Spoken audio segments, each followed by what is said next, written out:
এবার টানাপোড়েনের মুখে স্বয়ং জগন্নাথ দেব। একদিকে প্রধানমন্ত্রী নরেন্দ্র মোদী সম্প্রতি যখন ট্রাম্পের নিমন্ত্রণ রক্ষার পরিবর্তে বেছে নিয়েছেন পুরীর জগন্নাথ ধাম, সেখানে অন্যদিকে জগন্নাথ ধামে নিষিদ্ধ করার দাবি উঠেছে এক ধর্মগোষ্ঠীর প্রবেশ।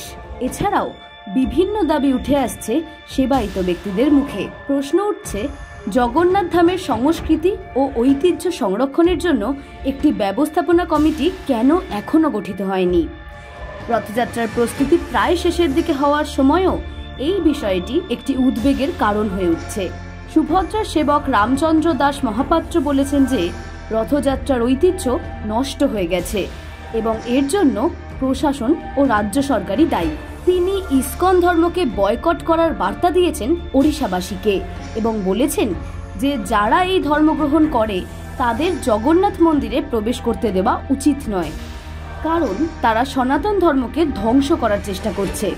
মহাপাত্র আরও বলেছেন যে মন্দির ঐতিহ্যে হস্তক্ষেপকারীদের বিরুদ্ধে রাজ্য সরকারের কঠোর ব্যবস্থা নেওয়া উচিত। এই প্রশ্ন তুলেছেন, কী কারণে রথযাত্রা ও স্নানযাত্রার সময় কমানো হচ্ছে, যা তাদের ধর্মের প্রতি অসম্মান দেখাচ্ছে। মহাপাত্র জোর দিয়ে বলেছেন যে ইসকন ধর্মকে জগন্নাথ মন্দিরে সম্পূর্ণরূপে বয়কট করা উচিত। প্রসঙ্গত উল্লেখ্য, কিছুদিন আগেই বাংলায় জগন্নাথ মন্দিরের উদ্বোধন হয়েছে, যার পরেই সৃষ্টি হয়েছে চাপানুতোর। এমনকি এই মন্দিরের ট্রাস্টি বোর্ডের এক সদস্য ইসকনের ভাইস প্রেসিডেন্ট রাধারমন দাস। মূলত এই কারণেই প্রধান উদ্বেগের সৃষ্টি হয়েছে।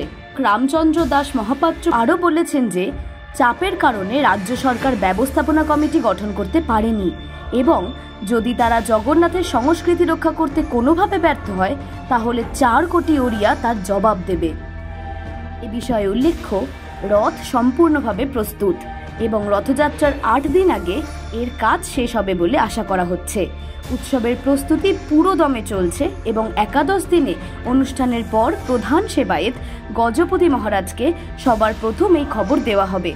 সর্বোপরি বলা যায়, ব্যবস্থাপনা কমিটি গঠন না হওয়া এবং ইসকন ধর্মের সংক্ষিপ্ত রথযাত্রা নিয়ে তৈরি হওয়া হতাশাই ইসকন মতাবলম্বীদের প্রবেশাধিকার নিষেধের হুঁশিয়ারের কারণ হয়ে উঠেছে। অঙ্কিতা পালের রিপোর্ট, হেডলাইন্স, কলকাতা।